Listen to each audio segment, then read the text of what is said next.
I'm Taine, and this is my 1986 C4 Corvette.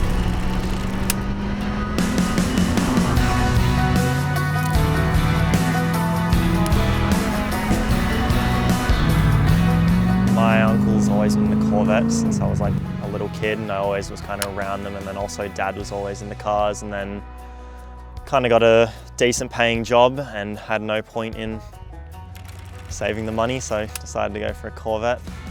And yeah, it's just favourite car out there. I picked this one simply because of the double colouring, so exterior and interior matching was just, that was it for me. There was a few other C4s in mind, but when I found a red on red, I was just set. And I found it through one of my uncle's friends. He was getting a bit sick down at the coast and couldn't keep the car anymore, so went and picked it up for a good deal. For a bit, this was my daily, and then since then I've sold my original Liberty and bought a H6 Liberty. Kind of obsessed with them, so decided to get another one, so I now daily that.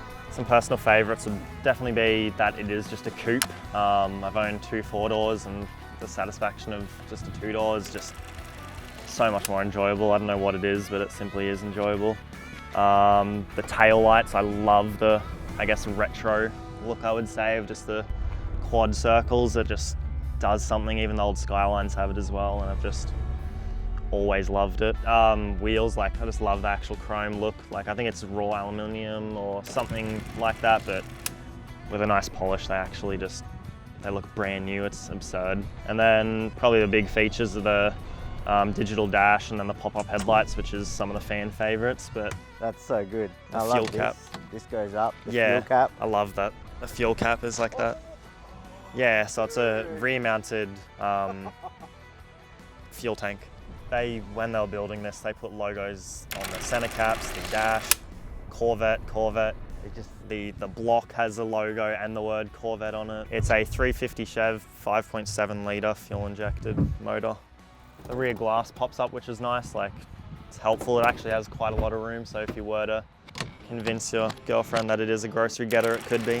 I did take it to its first like official car meet the other week, which was the like Cars and Coffee in Canberra, which is the first time I actually had it out, because I got it last May and then spent 7 months trying to register it, and then had it out for 4 days in December and blew up the radiator and had an electrical fire, so that set me back a little bit. And then yeah, I didn't actually get to take it to any meets, but the first meet was the Canberra Cars and Coffee, which was a bit of a special moment. I did get sat in the back corner, hidden away from everyone, but I was still just happy to be there.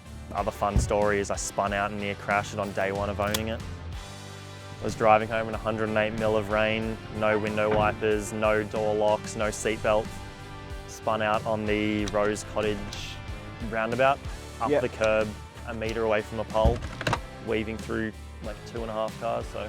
And that's not from doing anything dodgy? No, that was just I had always driven all-wheel drive, and I think I was excited. It was the last roundabout before home, and I was like, oh, I'm almost there, and just put it down literally like the tiniest bit and just straight sideways through 2 cars and then up next to a pole, hopped out of the car, and I was shitting myself. Dad was following me the whole drive home, and I was like, because I had to get someone to drop me off at Maruya, because I'd just driven like 2.5 hours back home and went fine the entire drive. I always go for little late night Macca's runs, and I always convince my girlfriend to take this instead of the Corolla or the Liberty. I'm always like, Corvette for the drive-through, it'll be optimal, and then just waiting for me to start it, waiting for me to get it out of the garage. I sit probably half a metre lower than the actual, like they have to like lean over to pass me stuff, so it's a bit awkward, but like not optimal at all, but it is fun to do. That's so good. Another fun fact is that a lot of the ones here that get right-hand drive swapped actually get the auto swap as well as the manual swap. Keeping the manual is just a pain because they have to cut into the firewall. They can't fit all 3 pedals of the clutch, brake and accelerator, as it's like this wide, so they'd have to tuck one under, which they do at some places, but like Melbourne, they refuse. They'll just give you an auto set and 4-speed auto instead.